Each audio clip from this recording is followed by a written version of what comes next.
Hello, I'm Jack Holden. I'm an actor, writer and producer, and I performed at Curve Theatre back in 2017 in a play called What the Butler Saw. But my very first professional job was a play called Warhorse, which was in the West End of London in 2012. I played a character called Albert, whose beloved horse Joey gets taken away to help with the war effort in France during the First World War. It's a wonderful story, and at the centre of the storytelling in the show were puppets, huge life-size puppets of horses. We obviously didn't want to use real horses in the play because that could have got a bit messy backstage. So these puppet horses were built by a company called Handspring, and they're a South African puppet company. And I'm going to put up some pictures of the puppets so you can see how majestic they were if you haven't seen them already. These were puppets from a school of puppetry called Bunraku. Bunraku was a 16th century Japanese puppetry tradition and is still alive and well today in Japan. And Handspring took the fundamentals of Bunraku puppetry and brought it to the development of Warhorse. So Tom Morris and Marianne Elliott at the National Theatre were developing this show idea and wondering how they could bring these horses in the story of Warhorse, which is a story by Michael Morpurgo, how they could bring those puppets to life. And Tom Morris had seen a Handspring puppetry show called Tall Horse, which was about giraffes. And he'd seen these Bunraku puppets in action, and he thought maybe they could apply that to the horses in the Warhorse story. And sure enough, they could. So I encourage you to check out online videos of Warhorse, and you'll see just how amazing and lifelike these horses are. Unfortunately, I can't help you make one of those horses at home today, but what I'm going to help you do is make a much simpler puppet which follows the same rules as those Warhorse puppets. But before we actually dive into the puppetry, it's really important that we all have a good stretch and a good warm-up, because puppetry is first and foremost a physical activity. So to help me in the warm-up, I'm going to ask my lovely housemate Jess to step in. Hi Jess. Hello. Do you want to introduce yourself to people at home? Yes, hi, I'm Jess. I'm also an actor and I'm from Nottingham and I've done a bit of puppetry, so this is very exciting, Jack. Yeah, Jess is a very good puppeteer, as you'll see later. So first of all, we're just going to have a gentle warm-up. So we're going to be working in circles, so I want you to just think about moving your joints in circles. So let's just start with our fingers. Just going around in a circle. Very gentle warm-up to begin with. And just add other fingers to that. See how you can move them in a circle. Quite difficult actually when you add more fingers. Just thinking about articulating them in circles. Add all of the fingers on that hand. Then let's throw in our wrists there, keeping those fingers articulating in circles as well. Then let's throw in the elbow. And that's actually bringing the shoulder into play a bit. So let's just rotate that shoulder as well. Keeping those fingers moving as well. Great, and let's move on to the other hand. I like this one, I'm going to do this. It's a very light warm-up. Joe Wicks ain't got nothing on us. Mm-mm. Get the other fingers involved one by one until you've got the thumb there as well. And let's throw that wrist in as well. Remembering circles. And the elbow. And then that shoulder as well. And back the other way. Oh yeah. Okay, and then what you do, just shake out those arms a bit. And then thinking about rotating the chest in a circle, so isolating the chest, so it's sort of going forwards and backwards. It's like you're sort of doing a hula hoop with your chest. And then what you think about moving that down into your waist as well. Your waist around here. And then getting your hips involved as well. So it really is like hula hooping now. And then moving it down your body to your knees, making your knees move in circles as well. And if anytime you want to, you can turn the circles the other way. And then letting those circles roll into your ankles as well. Everything's clicking. Everything's clicking. That's a good sign. That's a good sign. And then let's shake that out again. And then let's work from the other way up. So you might not be able to see this. Raise your knee and then start rotating from the ankle. My balance is terrible. Good balance test. And rotate the other way. Then let's send circles round from the knee as well. That's clicking for me. And then the other way. And then let's throw in some hip circles as well. A lot of clicking going on here. And the other way. And then let's move on to the other leg. So lift that knee and rotate that ankle very gently. It's just a warm up. It's not a intense exercise. We just want to wake up all the different parts of our body. Into the knee again. And into the hip. Trying to maintain that balance. Terrible. And the other way. Great, and then shake out those legs and those arms. And then very gently, very, very gently, because we don't want to cause any damage to our neck, just some very, very gentle rolls across the front and over the top. Don't crunch round at the back, just rotate over the top and then roll round. Very slowly, very gently, not pushing your neck down or up, just within a comfortable range of movement. Very good, very good. And then shake the whole body out, arms and voice. And let's also, let's just get our breath going. Let's have some deep breaths in through our nose and out through our mouth. In through the nose and out through the mouth. And then this time, this is very warhorse. I want you to blow out like you're a horse, on a horse blow. So that's a, might get a bit messy, but you'll be fine. Just don't do it facing anyone. So in through the nose and out on a horse blow.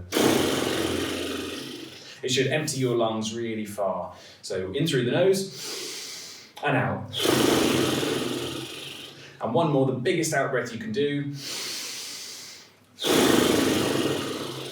Very good. Now your living room should be completely soaked. So now we're going to start with the very basic fundamentals of puppetry, which are looking and responding with your body. So I want you to take a hand, whichever hand you feel comfortable with, and I want you to just copy me, okay? And Jess is going to copy me, okay?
Very good. So I want you to take it in turns, if there's a couple of you at home, who's leading and who's following. And we'll explore what all of that was about in just a minute. Okay, so well done. You're all nice and warmed up, ready for the puppetry workshop. So that last exercise we did, which was what I call the floating fish exercise, it was a really good sort of introduction to puppetry, because what you were doing was you were puppeteering something. It was your own hand, and what you were doing was giving it some life.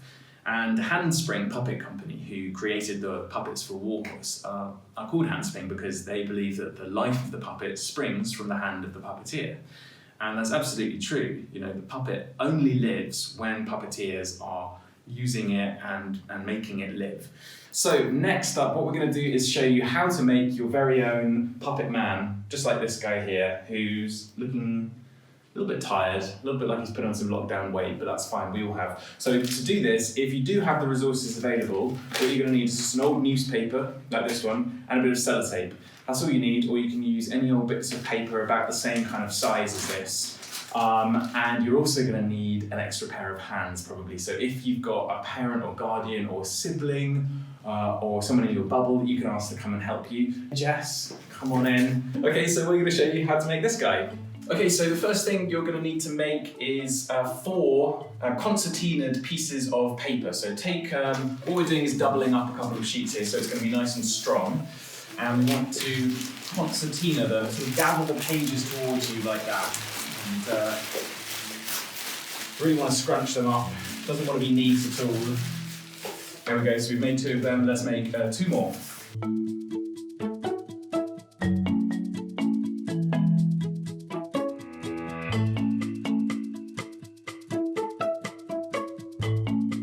Great, and now we've got our 4 sheets. We are going to turn them into 2 sheets by overlapping them ever so slightly at the end here and taping them together.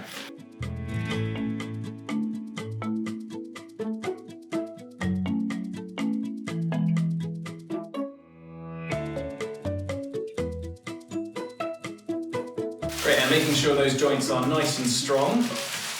And then what we're going to do with Jess's piece here is we're going to make a loop at the top, about 1/3 of the way down when it's bent over, and then send out those side bits. And this is going to turn into our little man's head. And then with this second piece, what we're going to do is we're going to pop it just in the middle of his shoulders there. Those are going to be his shoulders, and what we're going to do is we're going to tape his body together at those shoulder joints.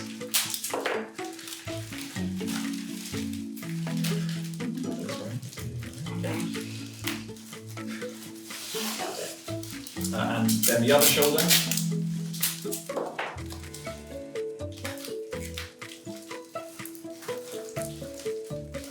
Again, making sure those joints are nice and tight and strong. And put one around the neck.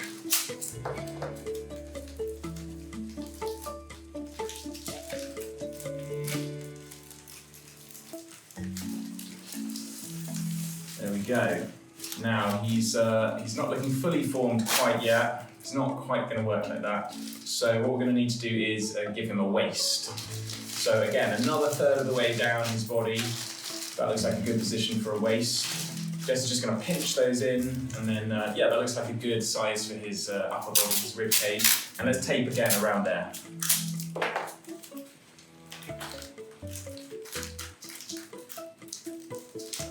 There we go, and he's looking a bit better now, but Jess is already 1 step ahead. She's going to give him some joints. We've all got our knees and elbows, and so we want to give this guy some as well. So what that involves is just, again, finding about halfway down each of the limbs and just giving him some mobility and some articulation by working out where those joints would be and bending them lots to soften up that bit of the paper. And you can give him wrists and ankles if you want as well. That's just, finding a little bit at the very end here and turning that into a foot. Don't worry about it looking neat, it's not about neatness. And some hands as well. And some hands, yeah, they look good.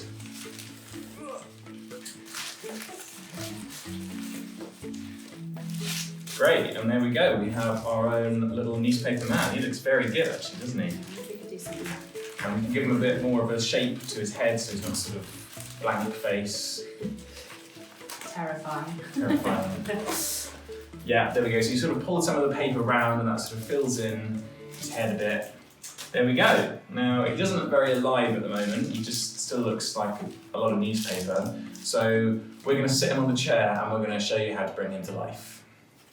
Okay, so here we have our guy on his chair. Should we give him a name? I think we should give him a name so that he doesn't feel left out. I know. What do we think? How about Charlie? Charlie's a perfect name. So this is Charlie, everybody, meet Charlie. Now Charlie looks a little bit worse for wear at the moment, so we're going to have to give him some life. So as there's only 2 of us, normally on a puppet like this you'd want 3 puppeteers. In the same way as we had in Warhorse, you'd want a head, a heart and a hind puppeteer, but in this case the hind puppeteer would be the feet on Charlie. As there's only 2 of us, we've popped him on a chair. And you'll see why that's important a bit later. So Jess, you're going to be the head puppeteer, and I'm going to be the heart puppeteer, which means controlling his body. So let's just bring Charlie up and get him going. Okay, so the first thing, the first rule of puppetry that you need to remember is focus. So our focus always has to be on Charlie. Now I know I'm looking at you to tell you this, but normally our focus would be completely, exclusively on Charlie.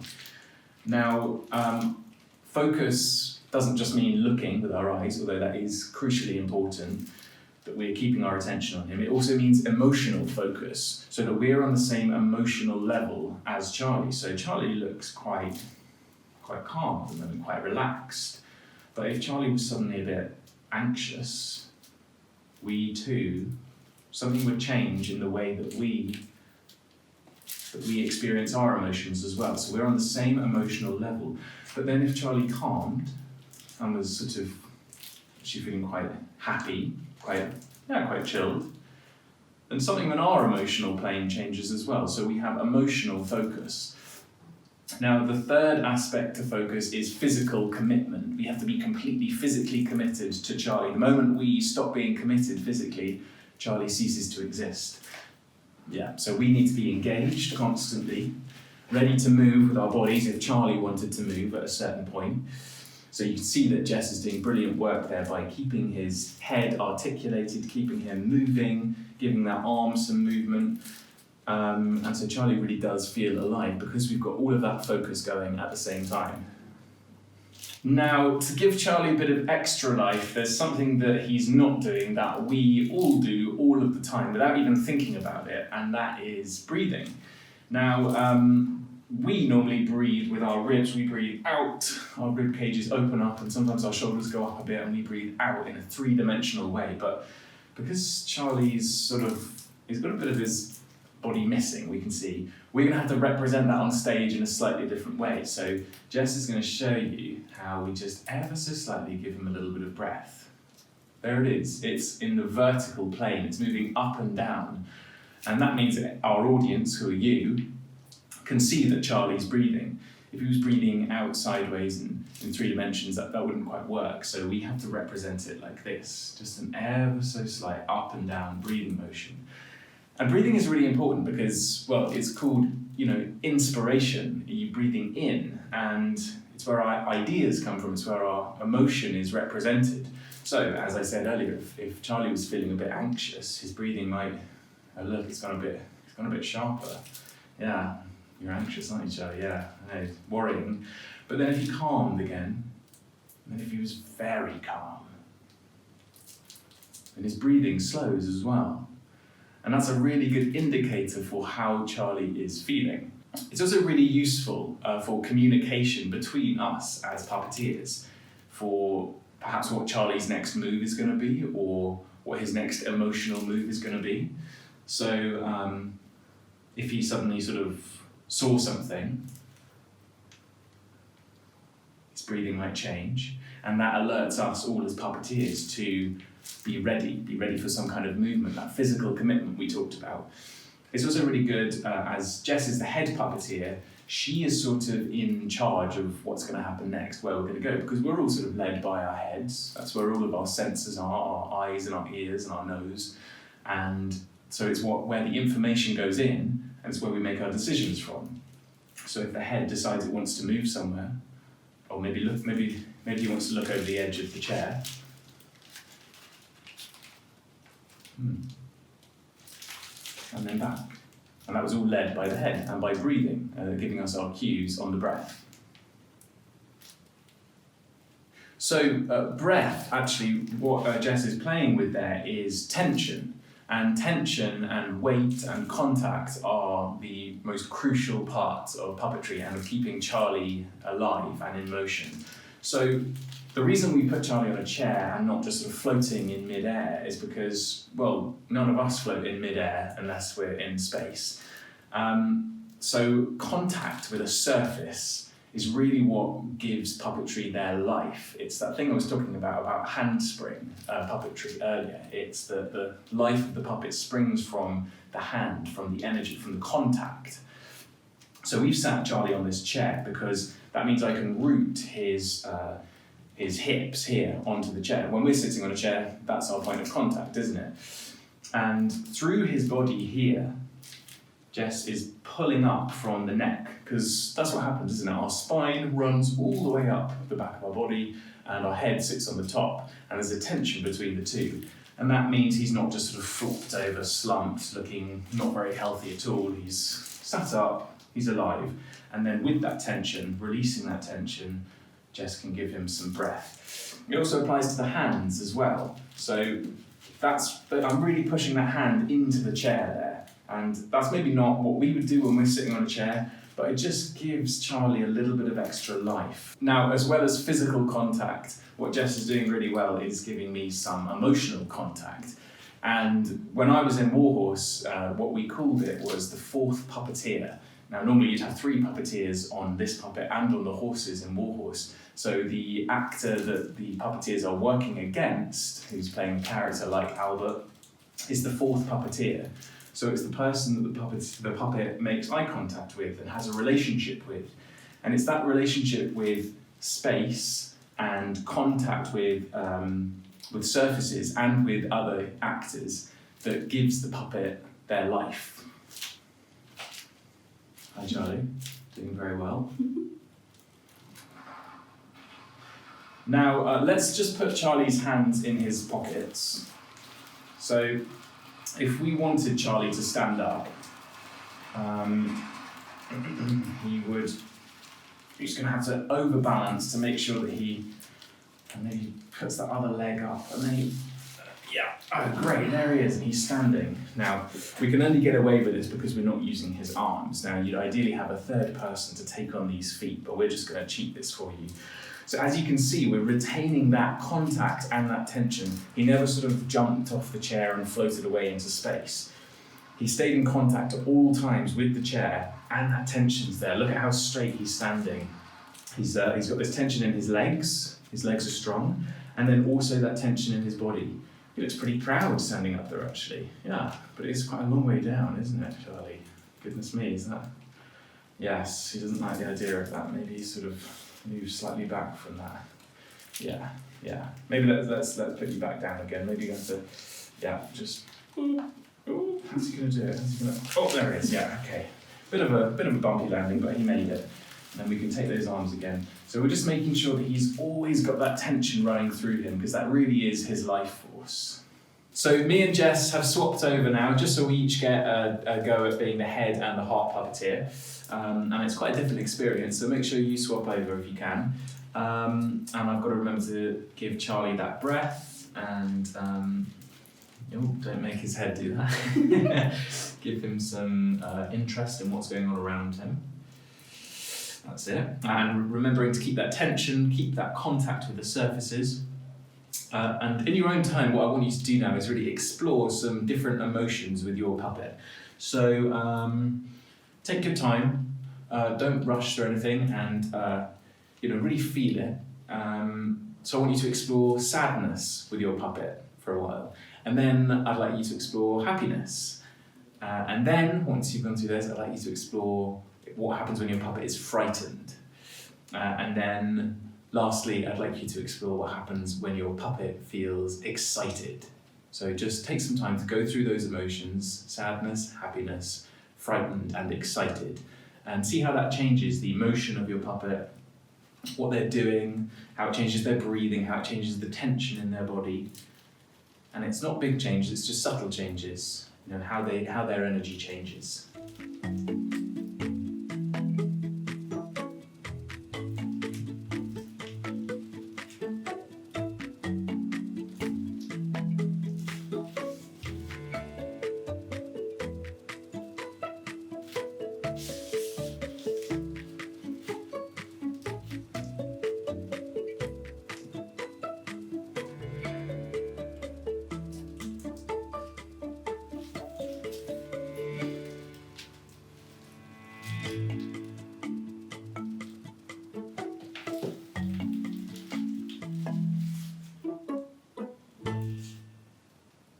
Okay, so we've taught you the fundamentals about bringing a puppet like Charlie to life, but now we want to see if we can use those fundamental lessons we've learned on other objects. So a challenge for you is I want you to find any object in your house, whatever's to hand, that you think you could turn into a puppet. In fact, even if it's something you don't think you could turn into a puppet, just grab it and bring it back. So let's go.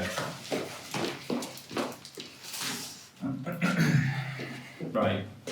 What have you found, Jess? Right, I found a wire coat hanger and a cafetiere. Okay, I'm looking forward to seeing this. And I've got some flash. So let's try and bring these things to life using those lessons we just learned.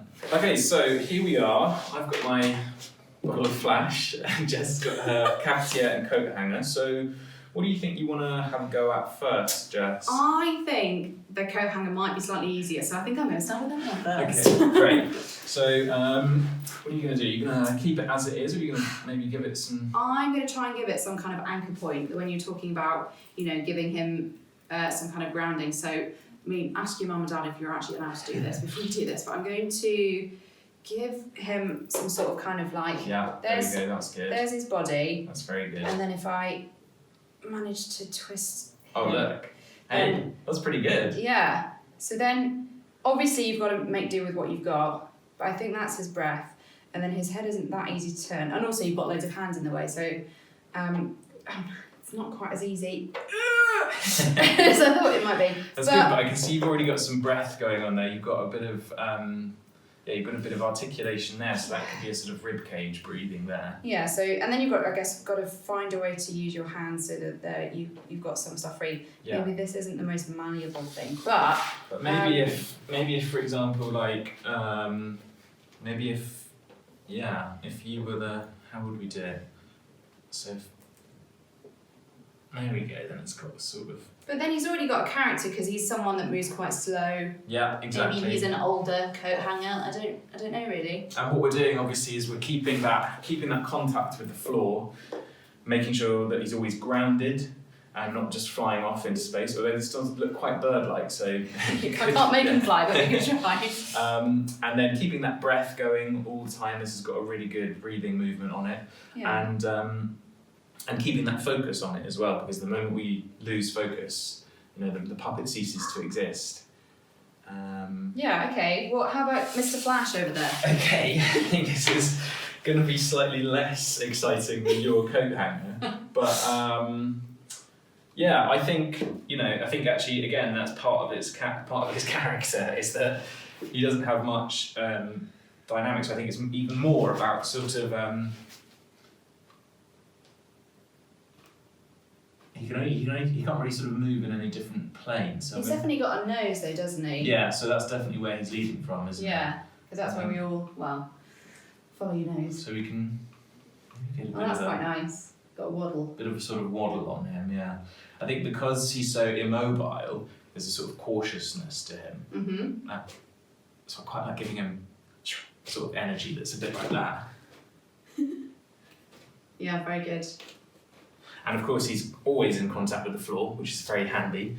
And these solid objects, automatically have tension in them because, we don't have to pull them apart or sort of give them tension to make them exist. So, yeah, there we go. I think I've probably explored all the possibilities of the bottle of flash there. Well done. Let's maybe look at our last object, which was the cafetiere, the coffee maker. So I think I'm going to make this his nose. Yeah, that seems to make sense. Obviously, he does quite a lot. So I think it's about trying to find the best. Oh, I guess you can actually see him breathing. That's interesting. Yeah, it's sort of a bit I don't know, scientific to be able to see inside his lungs there, see him breathing.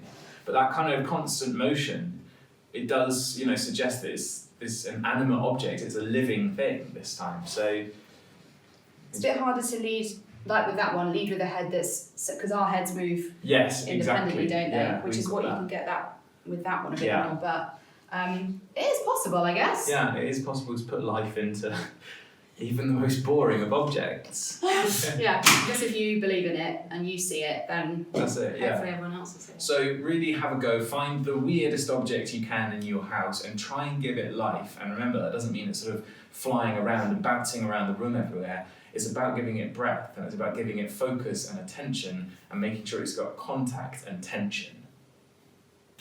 So, well done. You have puppeteered the weirdest objects you could find in your house. Hopefully you've been able to make your own puppet that you can keep forever now, or as long as a paper puppet will last. And you've learned about the fundamentals of puppetry. This has been a real crash course in puppetry, so let's just remind you of those fundamental rules. The first thing, absolutely and always, is focus. And remember, focus meant focusing with your eyes, yes, but it also meant emotional focus. It meant feeling what your puppet feels and making your puppet feel what you feel. And the last part of focus was focus with your body, physical commitment to your puppet, making sure that your puppet can live, making sure that you're ready to move wherever your puppet needs to move. The second crucial rule was breath, making our puppet live, making it have breath. Breath is the source of life, it's what keeps us alive. We don't even think about it, but we need to think about it for our puppets. Breath is also super important because it shows us the emotion of the puppets. If someone is breathing quite fast, they're probably anxious or a bit scared. Or if someone's breathing slowly, they're kind of relaxed. They're happy, they're in a happier place. And we can show that in our puppet. It's a really short, quick way to show emotion in our puppet. And the last thing about breath is that it's really useful for communication. It's really good for puppeteers. If the head puppeteer, for example, gives a little in-breath as a little cue for, I'm going to move somewhere. In-breath, and then out-breath. That's really good for keeping us all in sync as puppeteers. And recapping the very last point, it's about having fixed points with your puppet. Your puppet shouldn't just be floating in thin air, then we don't believe that it's real, we don't believe that it's attached to something, we don't believe that it's rooted and grounded and alive. And being fixed to the ground or to a surface gives us that weight. It makes us believe that the puppet has weight, is a real existent being. You saw with the paper puppet how that looked like a real living, breathing human being. And it's just a bit of old newspaper, it's very light. But by driving it into the ground at those points of contact, it gives it weight. And contact also means your puppet to the outside world. They don't just exist in some sort of special puppet world, they exist in our world. So they react and respond to the things around them, the different light, the sounds, the surfaces, and the humans. And remember that idea of the fourth puppeteer, how they interact with other humans in their space. That is where story begins. And that was exactly what the magic of Warhorse was. These wonderful puppets and humans interacting with them and making us believe that they were real. Thank you very much for tuning into this Curve Classroom workshop. Take care, look after yourselves, and hope to see you soon.